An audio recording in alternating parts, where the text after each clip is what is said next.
आज मेरी प्रजा और मेरा लल्ला दोनों ही गहरे संकट से घिर गए। आपको मेरी सहायता करनी होगी।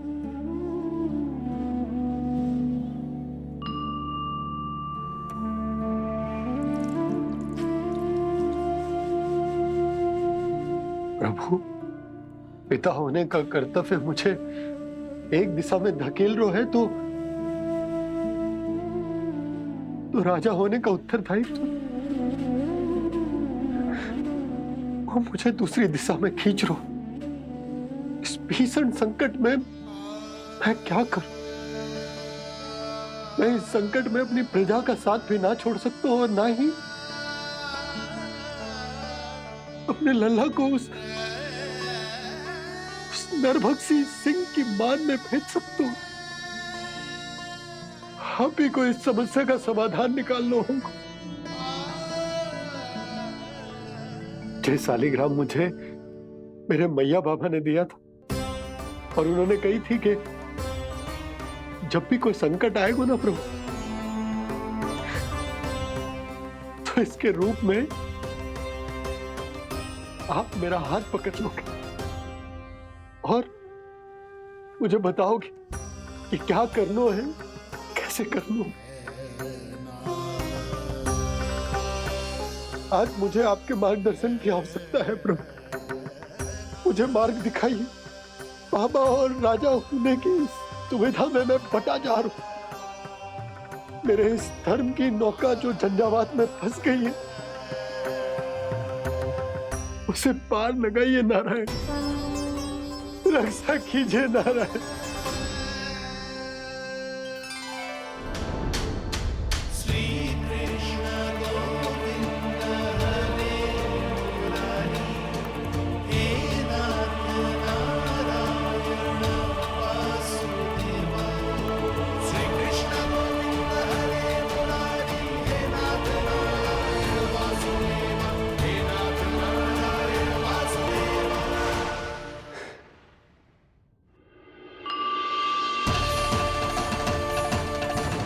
शालिग्राम यहीं तो रखा था मैंने। कहाँ गिर गया? कहाँ चला गया? मैंने तो यहीं रखो था।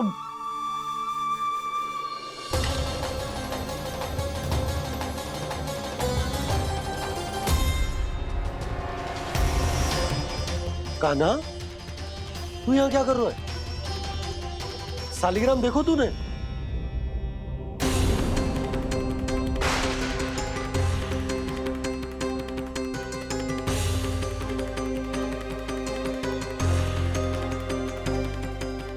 तेरे मुंह में क्या है?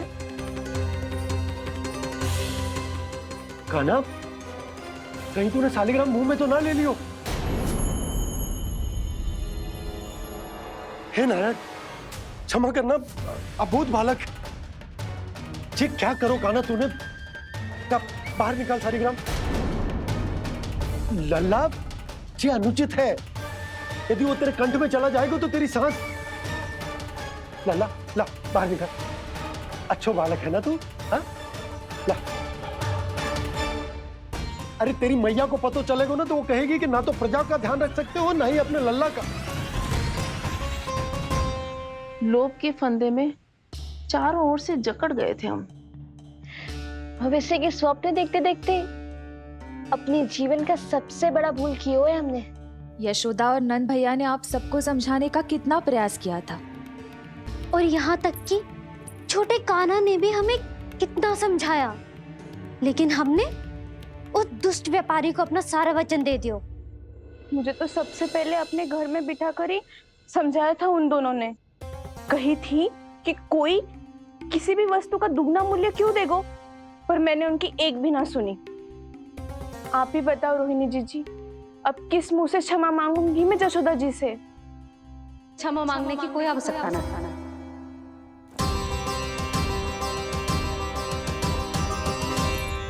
महत्वपूर्ण बात तो ये है कि तुम सबको अपनी भूल का आभास होगा और उसका पछतावा भी।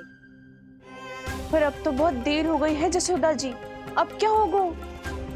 जिस सुनहरे भविष्य के लिए हमने उस कपटी व्यापारी के सामने अपने नारायण के नाम का वचन दिया था, उसने वही भविष्य लेके राजा कंस के पांव के नीचे रख दियो है। संतुष्ट सुखी जीवन जी रहे थे हम। बछड़ों को उनके भाग का दूध मिलता था। हमारे बच्चे जितना चाहे दूध दही माखन खाते थे। अब उनके मुंह का निवाला छीनकर उस दुष्ट कंस को देना पड़ेगा चिच्ची। नारायण की कृपा से तेरी जसोदा जिज्जी के पास गैयों की कमी ना है। मैं अपने घर का सारा गोधन पूरे गांव के साथ बांटूंगी। किसी भी बालक के मुंह से निवाला ना छिने को। नारायण की कृपा से गोकुल का एक भी प्राणी वंचित ना रहेगा। हाँ नहीं तो देख कान्हा, बाबा का कहना मान ले। कान्हा, तुझे नारायण की सौगंध है, वो शालिग्राम मुझे दे दे।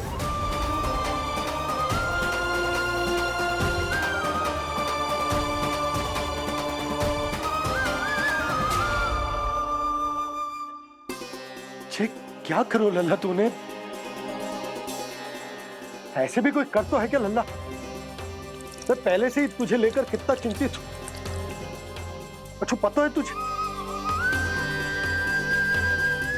क्षमा करना प्रभु।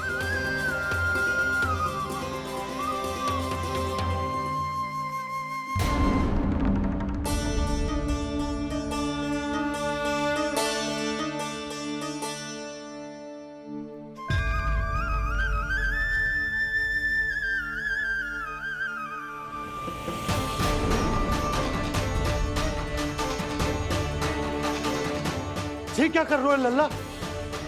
नारायण की मूर्ति कहाँ गई?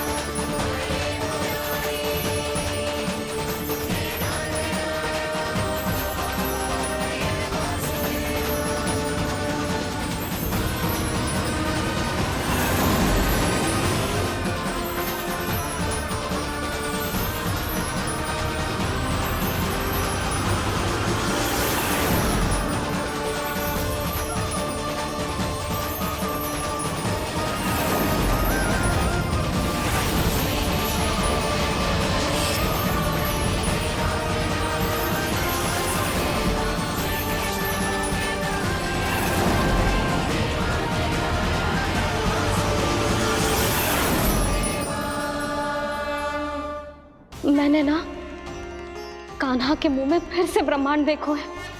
मैंने तो ये भी देखो कि श्री नारायण गोकुल में हर स्थान पे है। जहां देखो वही नारायण। जिनके मुख में त्रिभुवन है, जो सारी सृष्टि का संचालन करते, मैं उन्हीं की चिंता कर रहा था।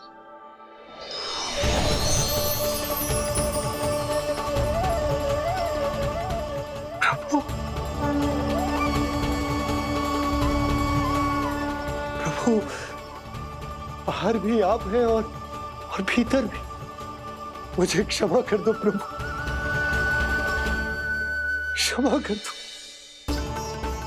इस सांसारिक माया में आकर मैं भूल गया था जिनके पास सारी समस्याओं का समाधान है, जो किसी भी संकट को क्षण भर में समाप्त कर सकते,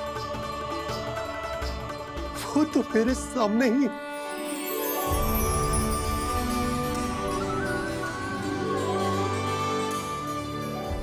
समस्या कैसी भी क्यों ना हो, चिंता समाधान नहीं, बाधा होती है।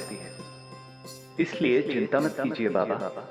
मैं तो सदैव ही कहता हूं, मनुष्य को कठिन से कठिन परिस्थिति में भी चिंता से दूर ही रहना चाहिए। यदि व्यक्ति अपना सारा ध्यान अपने कर्मों को पूरा करने पर लगाए, तो वो बड़े से बड़े संकट का सामना भी सहज ही कर सकता है। और वैसे मेरी पूजा वही करते हैं जिन्हें मेरे अस्तित्व पर विश्वास है। इसीलिए उन्हें भी ये विश्वास अवश्य रखना चाहिए कि मैं अपने भक्तों का साथ अवश्य देता हूं। सदैव, हर परिस्थिति में।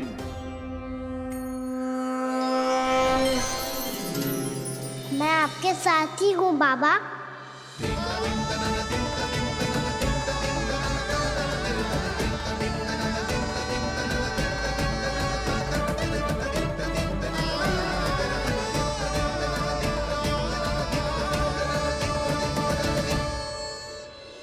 जीवन भर उसके साथ व्यापार करने को वचन दियो है, उसका क्या जशोदा? पर उस दुष्ट कंस और उसके व्यापारी ने जो समस्या उत्पन्न की, उसका क्या? समस्या है तो समाधान भी हो गई। मैंने तो कही थी ना मौसी, जो हमारे समझ में ना आए उस समाधान का दायित्व भगवान नारायण पर छोड़ देना चाहिए।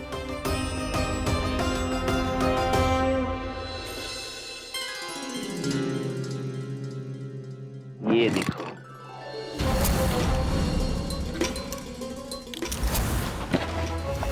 ये आभूषण, मोती, ये स्वर्ण उपहार में देने का सामर्थ्य किसके पास होगा? कंस महाराज, तुम देख लेना, मैं इस घर को महल बना दूंगा, सब झटक लूंगा। कान्हा, तुम तो अंतर्यामी हो, सब जानते। बताओ ना, कैसे मैं गोकुलवासियों की सहायता करूं? कोई उपाय सुझाओ। तुम्हारी ये रहस्यमयी मुस्कान बता रही है कि तुम्हारी लीला पहले से ही आरंभ हो चुकी है ना?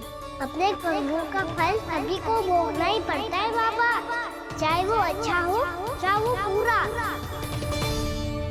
तुम सभी चिंता मत करो। जो अन्य व्यक्तियों के साथ बुरा करते है ना, उसके साथ देर सवेर बुरा ही होता है। और जिस हाथ से उस षड्यंत्रकारी ने तुम सबका दूध दही माखन लियो है ना, जल जाएंगे वो हाथ, जल जाएंगे वो।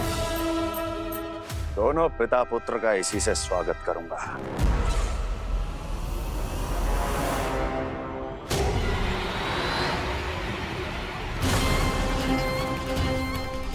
अचानक गदा में ताप कैसा? मेरे हाथ चल रहे हैं।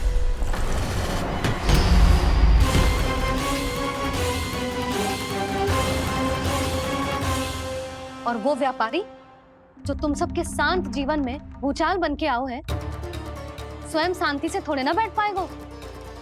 अरे उसके जीवन में उस षड्यंत्र से बहुत अधिक भयंकर भूचाल आएगा।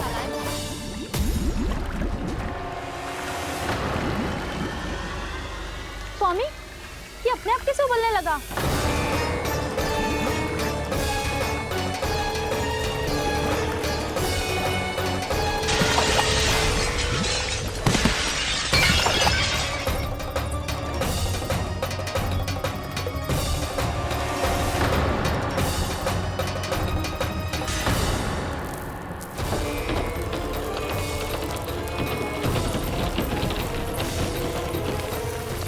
स्वामी, आप इस घर को महल बनाने का स्वप्न देख रहे थे, लेकिन ये खंडर बन गया।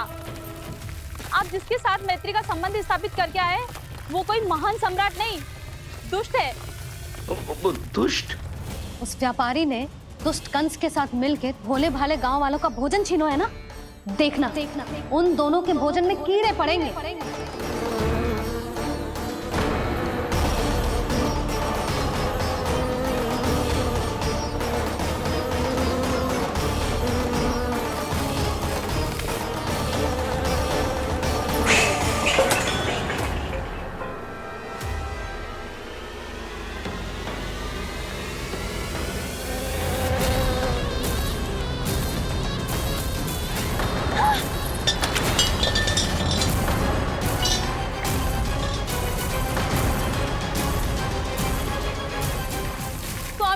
घर गया, जीविका का साधन गया, अब क्या जाएगा हमारा जीवन?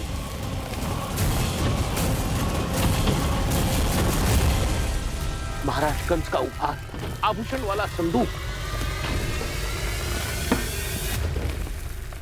उन दोनों ने मिलकर तुम सबका दूध दही माखन सच्चा धन छीनने का प्रयास करो है ना।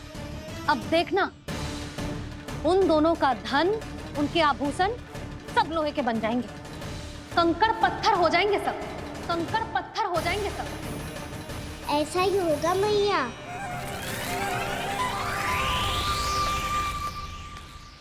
मेरे ग्राहक। लेकिन स्वामी, ये इतने क्रोध में क्यों दिखाई दे रहे हैं?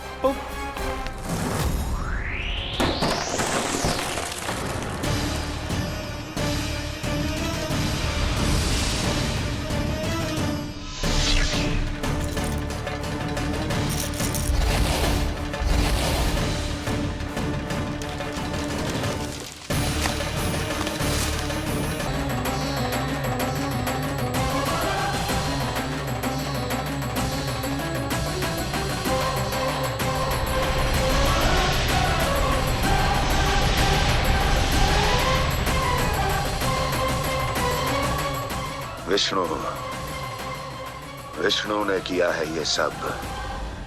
कंस ने जो किया है उसका दंड वो अवश्य भोगेगा, उसका दंड वो अवश्य भोगेगा, दंड वो अवश्य भोगेगा। किसने कहा ये? किसने कहा ये? किसने कहा? मैंने पूछा किसने कहा ये? तुम जिसे ढूंढ रहे हो वो मैं हूँ, विष्णु अवतार। क्या चाहता है तू? तुम्हारे युद्ध मुझसे था कंस, और मेरे भोले भाले भक्तों को अपने जाल में फंसाकर तुमने सारी सीमाएं पार कर दी।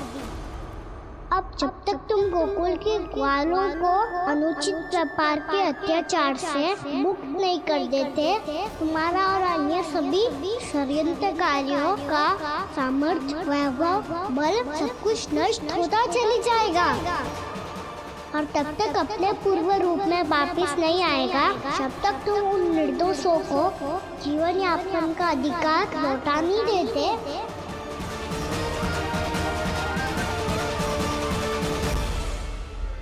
महाराज, दूध, दही, माखन सब कुछ पूरी तरह से सड़ गया है। महाराज, सारा अनाज, फल और सब्जियां सब नष्ट हो चुकी हैं महाराज। महाराज, महल का सारा पेयजल दूषित हो चुका है। छल है ये। ओ विष्णु अवतार हमें अपने माया जाल में फंसा रहा है। ऐसी सड़ी हुई मिठाइयां मैंने आज तक नहीं खाई हैं। खोए की नहीं, पत्थर की बनी है ये, उससे भी कड़ी है तुम्हारी ये मिठाइयां। आज के बाद कभी मिठाई नहीं लेंगे। जो बुरे कर्म करते हैं उनके साथ बुराई होता है, और अच्छे कर्म करने वाले को अच्छाई मिलती है। आप अपना कर्म कीजिए बाबा, आपकी चिंता अपने आप दूर हो जाएगी। और हाँ बाबा, शीघ्र ही आपको एक बड़ा निर्णय लेना होगा। स्मरण रखिएगा, जो होता है वो अच्छे के लिए होता है।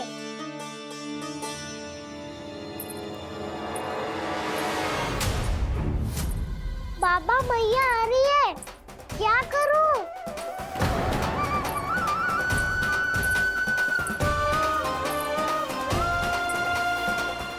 कछु सुझाव दो ना बाबा, जिससे मैया मुझे ऐसे नहीं देख पाए।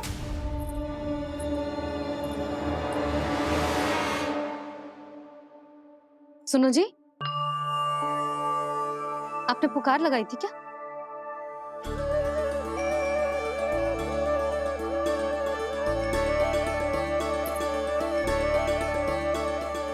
तुम मुस्कुरा क्यों रहे हो?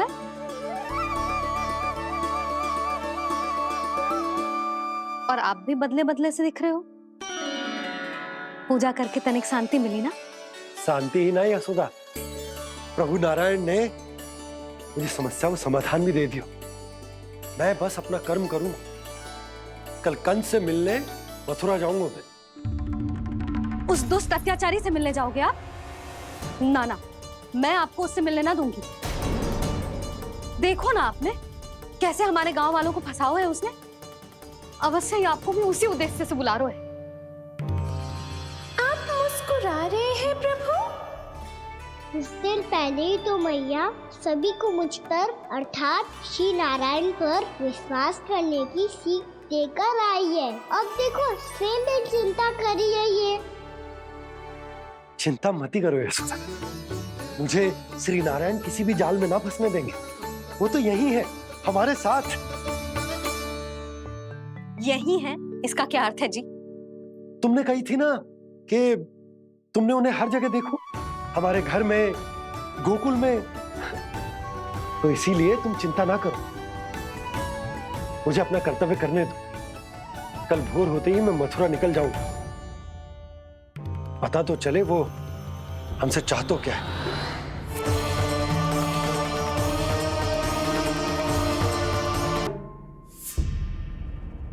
हम ऐसे भूखे प्यासे कब तक रह पाएंगे? कंठ सूख रहा है, जठराग्नि मेरे उदर को जला रही है। अन्न और जल के बिना यदि एक भी दिन और रहना पड़ गया तो मेरे तो प्राण ही निकल जाएंगे। महाराज कंस जिस विचारधारा पे विश्वास रखते थे उसे ही भूल गए हैं। वो ये भूल गए हैं कि युद्ध करने के लिए और उसे पराजित करके स्वयं विजयी होने के लिए स्वयं जीवित रहना आवश्यक होता है।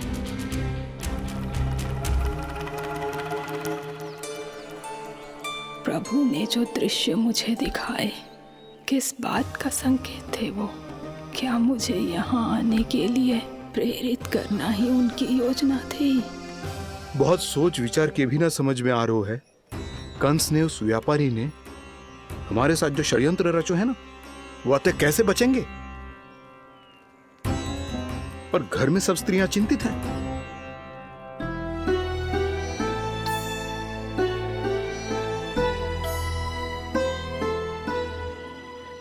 सुनो भाई सब लोग, नंदराज ने निर्णय लियो है कि वो इस बार कंस से मिलने अकेले ही आने वाले हैं।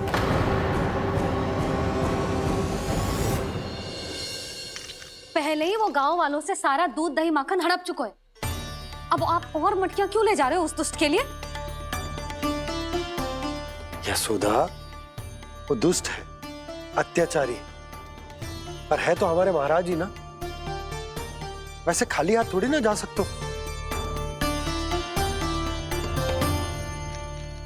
तुम अपना ध्यान रखना। सुनो जी, मुझे पता है कि मुझे श्री नारायण पे विश्वास रखना चाहिए, बल्कि मैं भी तो यही समझा रही थी इन गोपियों को। पर पता ना क्यों मुझे लग रहा है इसके पीछे उसका कुछ बहुत बड़ा षड्यंत्र है। ना तो आपको अकेले क्यों बुलाता वो? मैं जानता हूं यशोदा, उसने मुझे क्यों बुलाया, पर मैं तुम्हें ना बता सकता। मैं ना चाहता हूं कि तुम चिंता करो।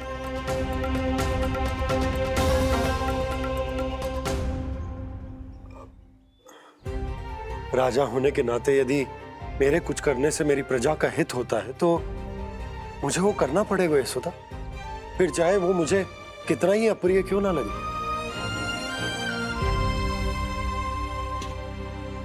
हे नारायण, मेरी दुविधा दूर करो।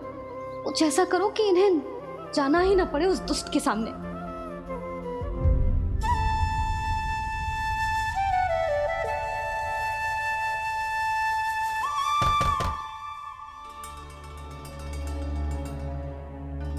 जी इतनी सुबह कौन हो सकता है?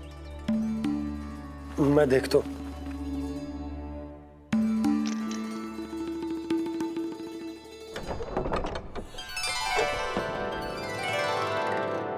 पूर्णामासी, आप? यशोदा,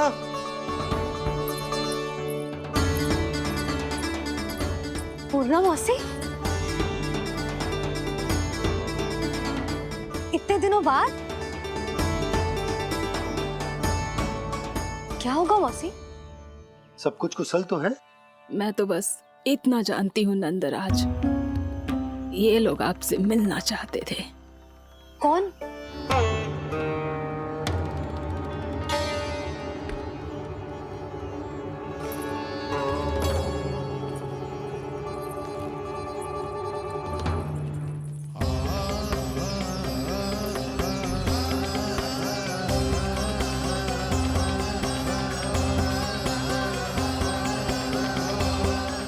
इतनी सुबह आप सब यहाँ? क्या होगा?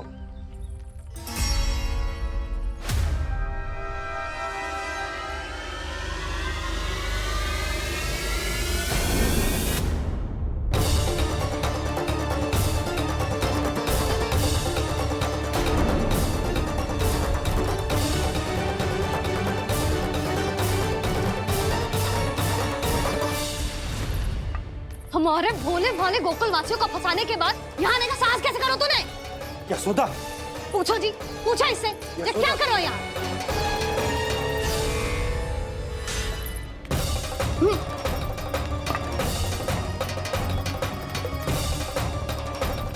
इनकी ये दशा आप सबने तो ना की? नहीं नहीं, इनमें इनका कोई दोष नहीं है। हमारा बस चलता तो इससे भी बुरी दशा करते। ये सब तो मेरी करनी का फल है नंदराज।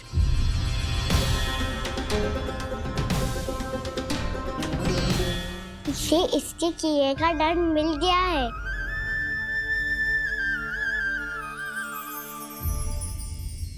मुझे क्षमा कर दीजिए नंद महाराज, बहुत बड़ी भूल हो गई मुझसे। मैंने इन सब गांव वालों को फंसाने का षड्यंत्र महाराज कंस के कहने पे किया था। वही मेरी भूल थी, मुझे क्षमा कर दीजिए महाराज। बहुत शीघ्र बुद्धि आ गई तुम्हें। मैंने आप सबको लोभ के जाल में फंसाने का प्रयास किया। सच तो ये कि मैं स्वयं लोभ में ग्रस्त था। सब कुछ अधिक से अधिक धन के लिए किया था मैंने। सब कुछ खो दिया। मेरा भोजन सड़ गया, मेरी मिठाई में कीड़े मकोड़े पड़ गए, मेरे स्वर्ण आभूषण मोती सब कंकड़ पत्थर बन गए। अवश्य इसका कोई नया छल है जे। नहीं नहीं नहीं नहीं, मेरा कोई छल नहीं है, मैं सत्य बोल रहा हूं। मैंने कही थी ना, श्री नारायण हमारी सहायता अवश्य करेंगे। दुष्ट और अत्याचारी का दूत बन के आया था ना, ये तो होना ही था। स्वयं श्री नारायण ने न्याय करो है हमारे साथ।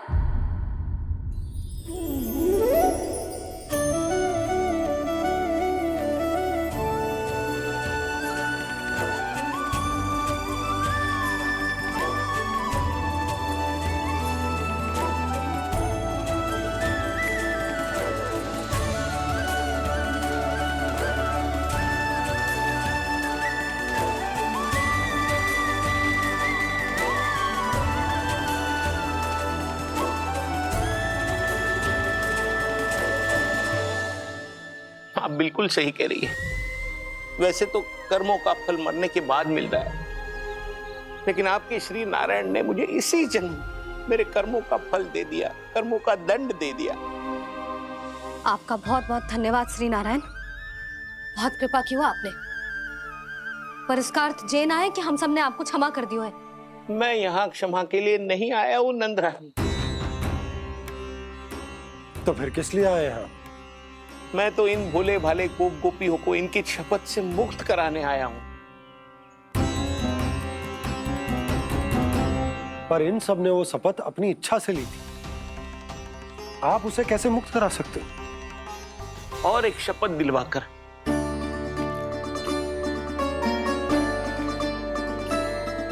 आप लोगों ने भगवान श्री नारायण को साक्षी मानकर यह शपथ ली थी कि आपका सारा दही, दूध, घी, माखन आप केवल मुझे और मुझे ही देंगे।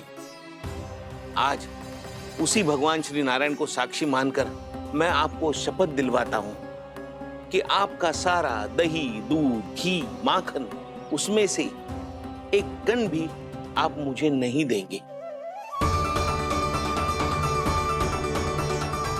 प्रतीक्षा क्या कर रहे हो आप सब? शपथ लो। हाँ हाँ।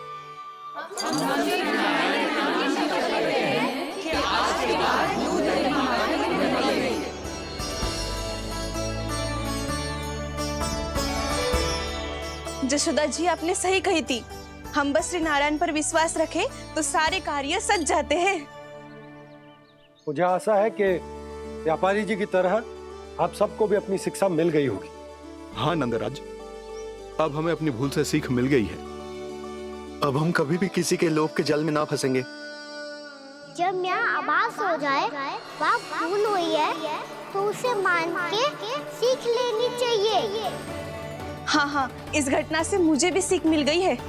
मैं भी जो शपथ लेती हूँ कि आज के बाद सारा का सारा दूध दही माखन इस पर सबसे पहला अधिकार गाय के बछड़ों पर ही होगा। सीख समझ सभी ने जैसे ही ली शपथ कि अब लोभ करेंगे ना हानि से भी अधिक मिला है माखन बह रहा देखो कृष्ण लीला देखो कृष्ण लीला।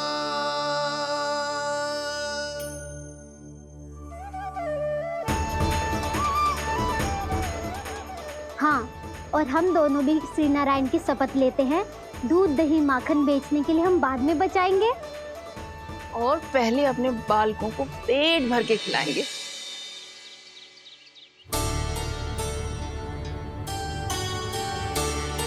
मैया, दादी, शीघ्र चलो। जो माखन प्रसाद की मटकी आप मंदिर से चढ़ा के लाई थी, वो पूरी भर गई है और माखन निकल निकल के बह रहा है। इसीलिए बड़बोलो कहलाते है तू। फिर कहने लोगों कथा कहानी।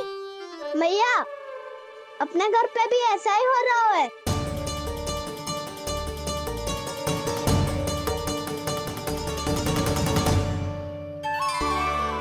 यशोदा, वो देख तुम्हारी माखन की मटकियां।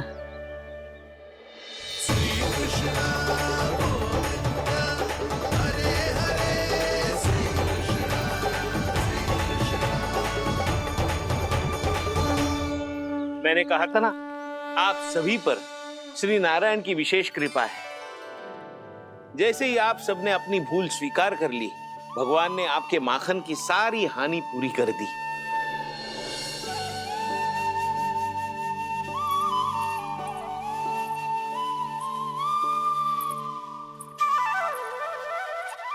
यशोमती मैया के नंद लाला, यशोमती मैया के नंद लाला, यशोमती मैया के नंद लाला, यशोमती मैया के नंद लाला। मैया चलो ना।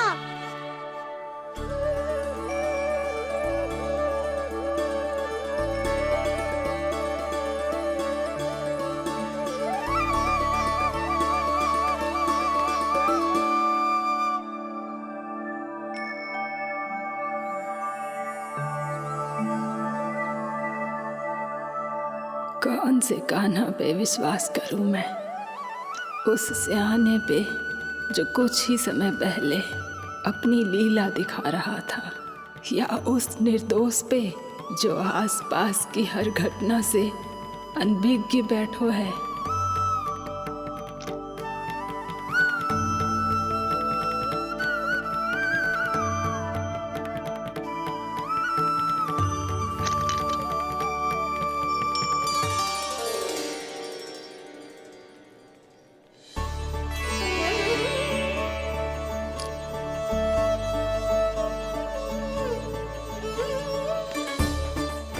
तो क्या इसका अर्थ ये है कि जब हम अच्छा कर्म करते हैं तो हमें पुण्य लाभ होता है, और जब हम बुरा कर्म करते हैं तो हमारी हानि होती है, हम पराजित हो जाते हैं?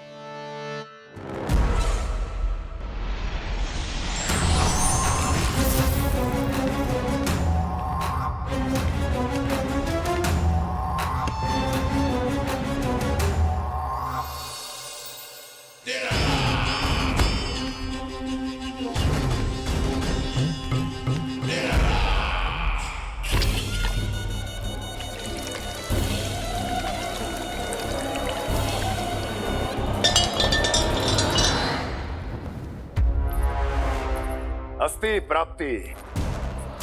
मैंने कहा था ना, ये सारी माया उस विष्णु अवतार की है। अरे वो तो इतना भी शक्तिशाली नहीं है कि अपनी ही माया का प्रयोग पर्याप्त समय तक कर पाए। और मुझे पराजय स्वीकार करने पर विवश कर पाए।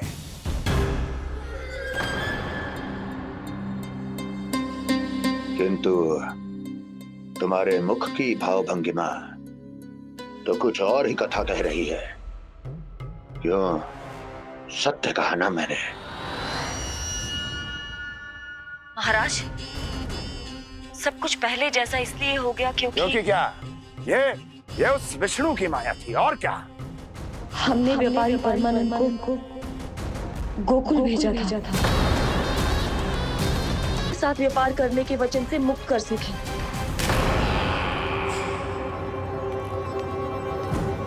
मेरी आज्ञा लिए बिना, मुझे बिना बताए मेरे लिए हुए निर्णय को पलटने का साहस भी कैसे कर लिया तुमने? हमने आपकी ही विचारधारा का अनुसरण किया है महाराज। आप ही कहते हैं ना, जब जीवन पर संकट हो तो अभिमान अर्थहीन होता है, और जब प्राणों पर बनाए तो सम्मान स्वाभिमान सब निरर्थक होता है। भूख और प्यास से आप तो दुर्बल हो ही जाते महाराज, पर आपकी सेना और सेवक अपने प्राण बचाने के लिए आपसे दूर हो जाते।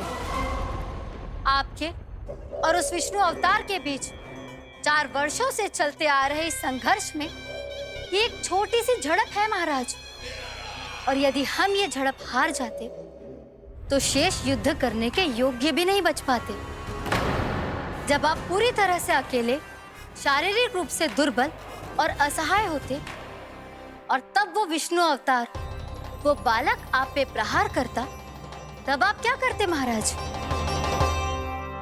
आत्मरक्षा आवश्यक थी महाराज, क्योंकि शत्रु पर उसके वार से भी अधिक घातक प्रहार करने की योजना तभी बनाई जा सकती है जब तन और मन दोनों पूरी तरह स्वस्थ हो।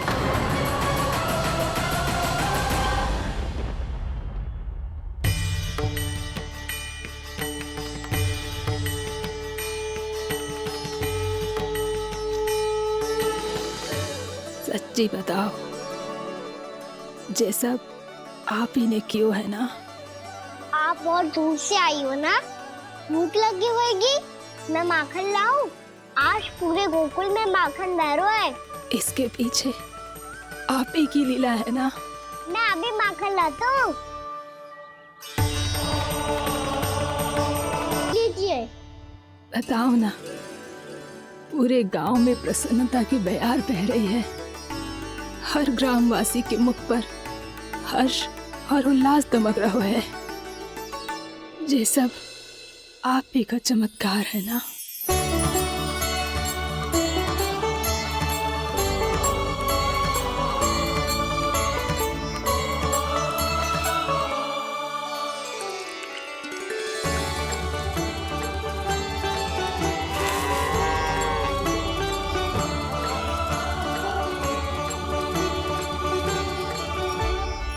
बताओ प्रभु, ये महिमा आप ही की है ना नारायण?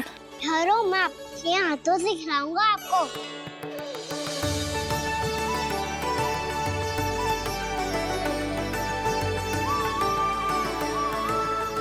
बताओ ना प्रभु, आप लालन करवाने आए हो या सबका पालन करने आए हो? बोलो ना प्रभु, बताओ ना।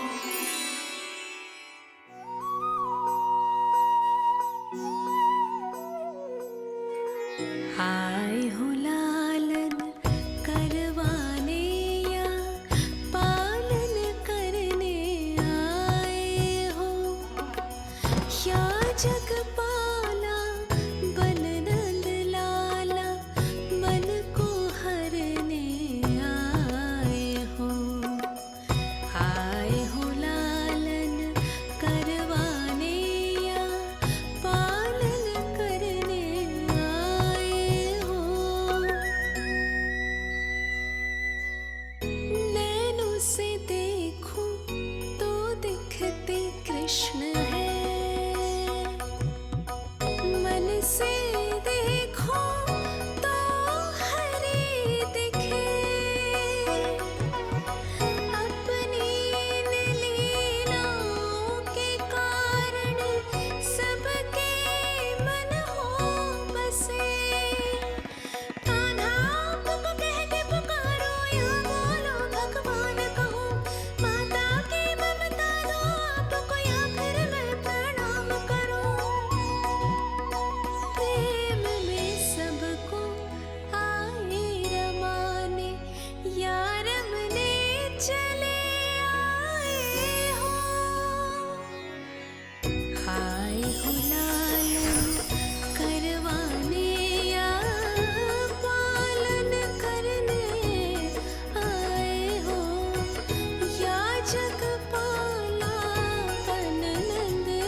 बताओ ना प्रभु, कब दोगे मेरे प्रश्नों का उत्तर?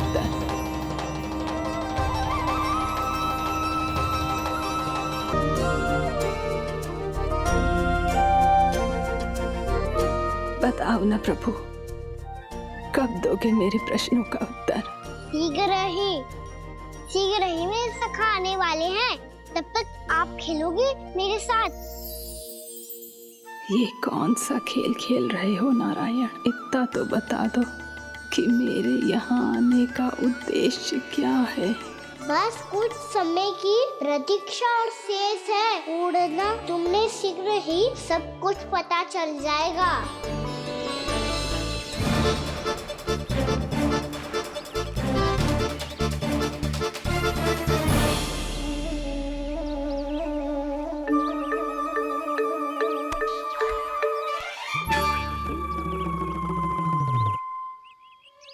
मैया ने शीघ्र आने को कही थी। ना हो गए तो दंड मिलेगा। दंड? हाँ। मुझे तो आज ही मिलो है। 1 से 20 तक पहाड़े सुनाने थे, मैंने ना सुना पायो। दंड तो मुझे भी मिला था। 20 उठक बैठक कराई थी मैया ने। मेरी सोचो 2 गुना दंड मिलता है मुझे। कभी मैया उल्टी टांग पे खड़ा कर देती है तो कभी दादी सीधी टांग पे। अच्छा ये ना संतुलन बन जाता है।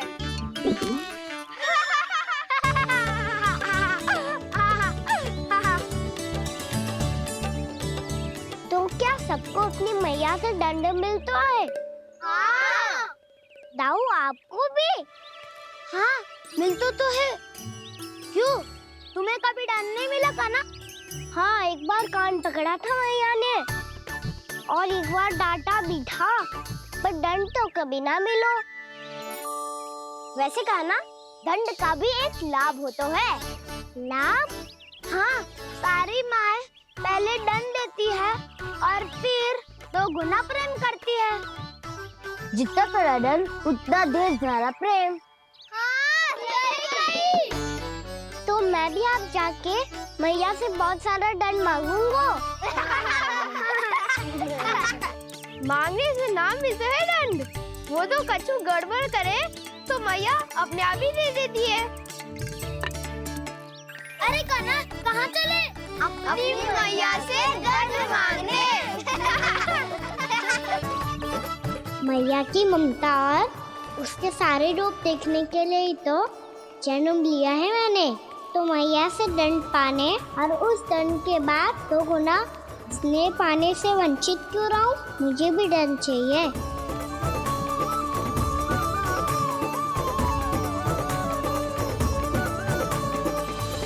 श्री हरि, श्री नारायण। क्या हुआ प्रभु? रुक क्यों गए? मुझे लगा कोई मुझे पुकार रहा है। श्री हरि।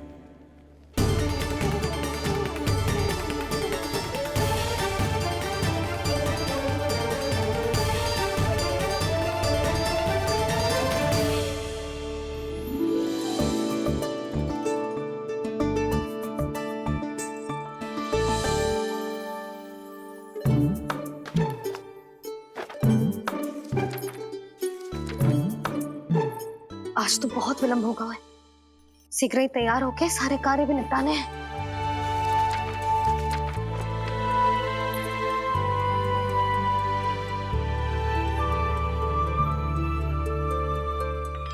जी गजरा, बस ये जानकी कर रह गया होगा। कान्हा से भिजवा देती हूँ। अरे ये तो मैं लेकर आया हूं तुम्हारे लिए।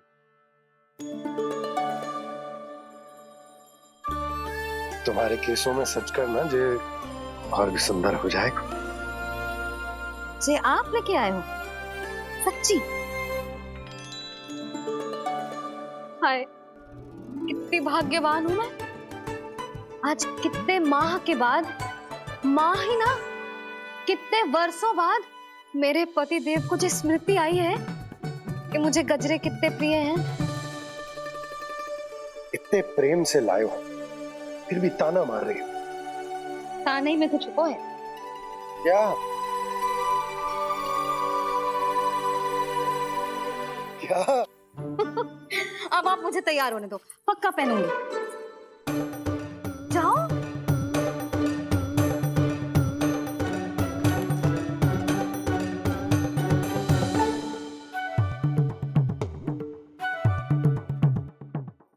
मांगने से नाम मिलता है दंड।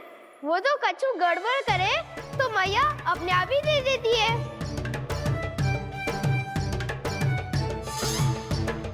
लल्ला छोड़ दे, तेरे बाबा बहुत प्रेम से लाए, मिलने दे।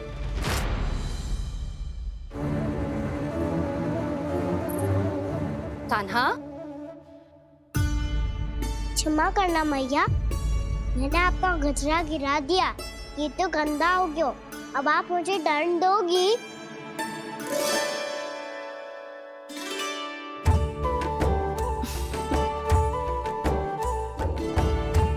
इतनी छोटी सी बात के लिए मैं अपने लल्ला को दंड क्यों दूंगी भला? इसे धो के पहन लूंगी। अब इसे छुइयो मती, बहुत विशेष है जी। लो कर लो बात, मैया ने तो दंड दिया ही नहीं, कुछ बड़ा करना होगा।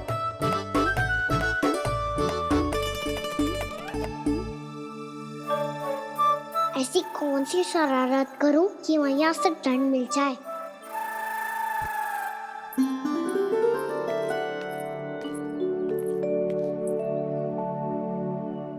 सुनो जी, इतनी सारी माखन की मटकियां बाहर रख रो, भूला और बंसी सकट में रखवा देंगे। निकट के गांव में सूखे का प्रकोप बढ़ गया, तनिक सहायता हो जाएगी। ध्यान से जी, अभी अभी पूरा घर स्वच्छ किया मैंने।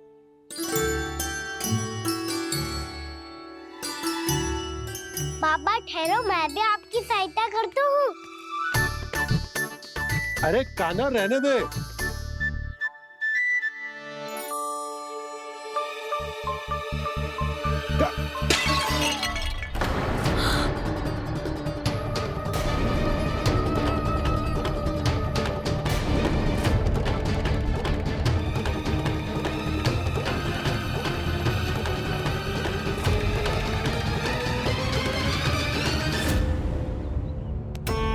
मैया अभी अभी तो सच हुआ था, मैंने फिर से गंदा कर दियो। अब तो पक्का दंड दोगी आप।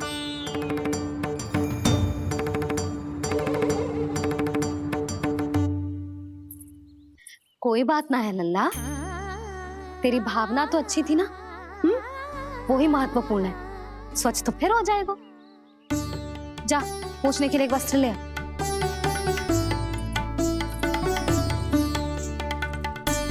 मैया ये वाला? ना ना, इतना सुंदर मलमल का वस्त्र है, उसे व्यर्थ क्यों करे? अरे छोटा सा वस्त्र है यशोदा, क्या कार्य आएगा? क्या पता, कभी अवसर पड़े पे कार्य आ ही गया तो? मैया भी ना कितने जो जाती है वस्तुओं से भी। ये सब मुझे जब छोड़ना हो तो कैसे संभालेगी स्वयं को?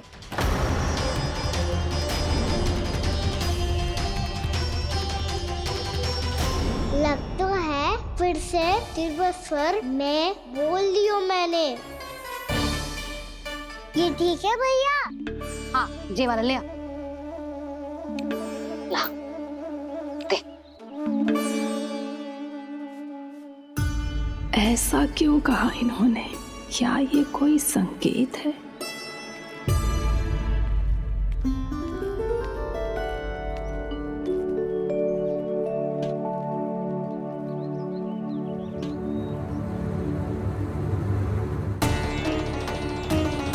क्या कान्हा कोई संकेत दे रहा है?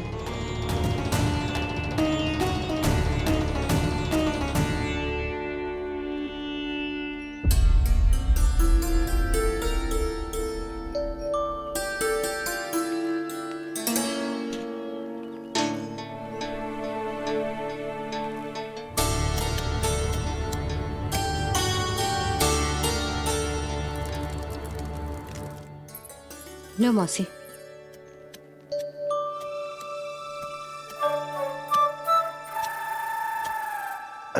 कान्हा, मिट्टी क्यों खोद रहे तू? मिट्टी? कान्हा, कछु ना है, छोड़ उसे।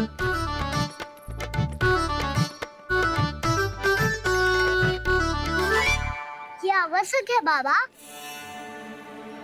अच्छा ठीक है।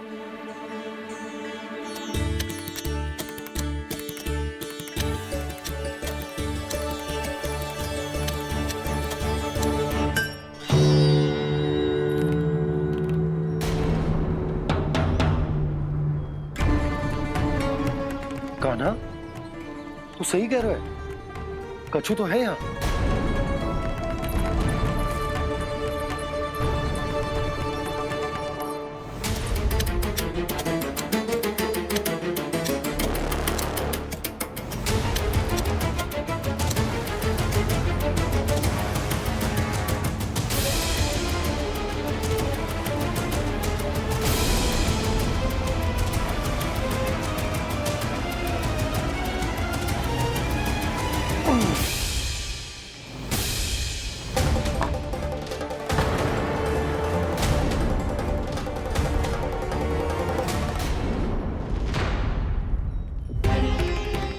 नंद भवन लिखी हुई सिला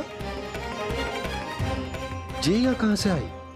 बाबा, जहाँ हम होंगे वही तो नंद भवन होगा।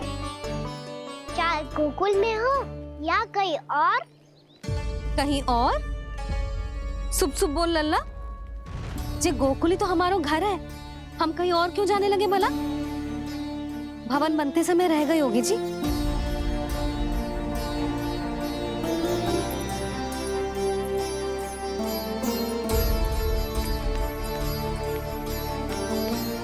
ये भवन तो 10 को पहले बना है, तब से यहाँ कैसे पड़ी हो सकती? नंदराज, नंदराज, उपनंद जी का संदेशा आयो है। उन्होंने आपको छोटे तालाब पे बुलायो अभी, अतिशीघ्र।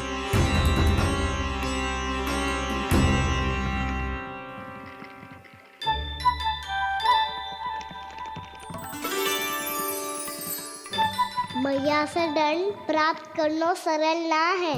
वैसे इतना श्रम तो माखन चुराने में भी ना लगतो।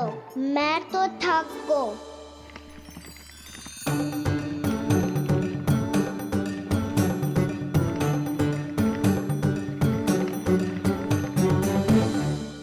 मिट्टी खोद खोद के थकान हो गई लल्ला, और भूख भी लग गई।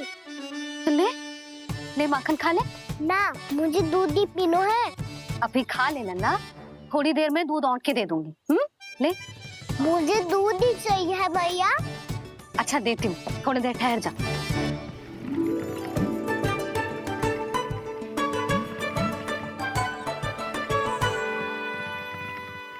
मैया, अभी दो ना, तीव्र भूख लगी है। अच्छा रुक, अभी ला रही हूँ।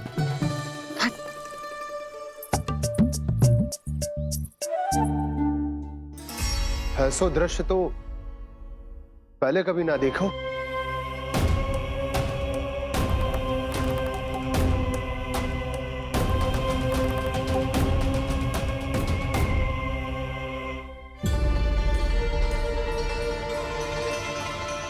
गोकुल के आसपास जितने भी गांव हैं, सभी के तालाब ऐसे ही सूख गए नंदराज।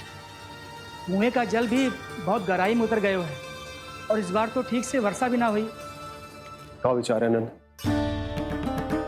हमें गांव वालों को इस संकट के बारे में सूचित कर देना चाहिए, ताकि वो इसके लिए तैयार हो सके। नहीं भैया,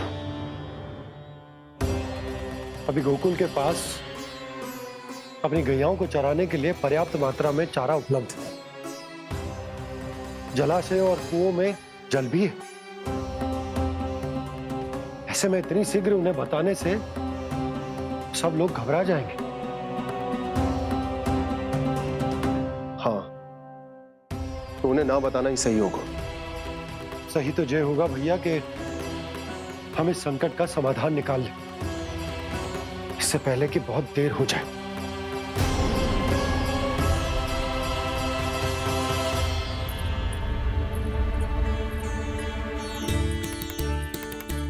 ले, ना अधिक गर्म है ना अधिक ठंडा, पी ले।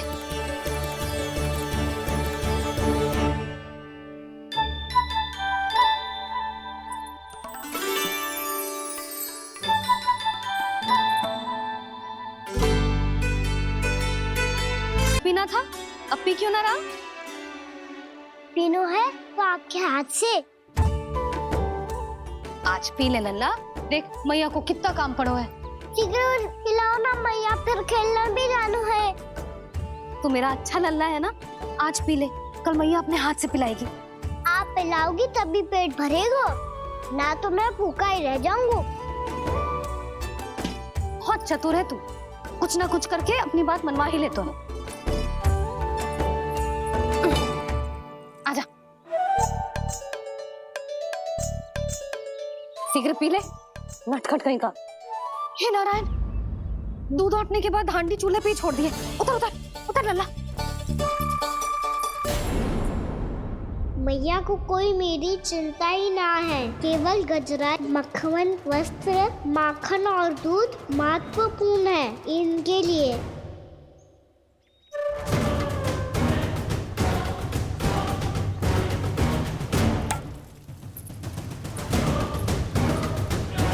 और क्या था होगा?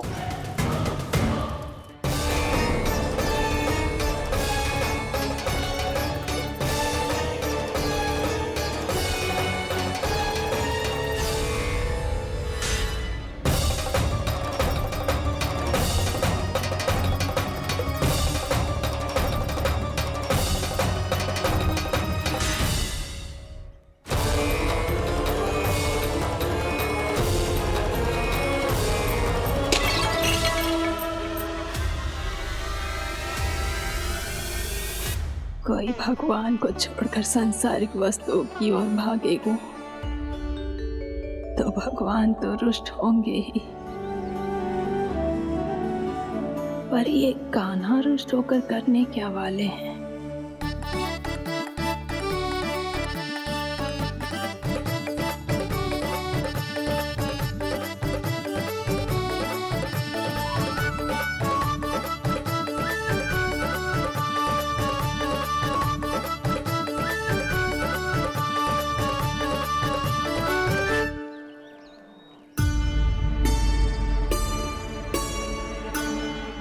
मैया को आजकल मेरी चिंता ही न रहती। आओ वानर महाराज, तुम ही मेरे सच्ची मित्र हो।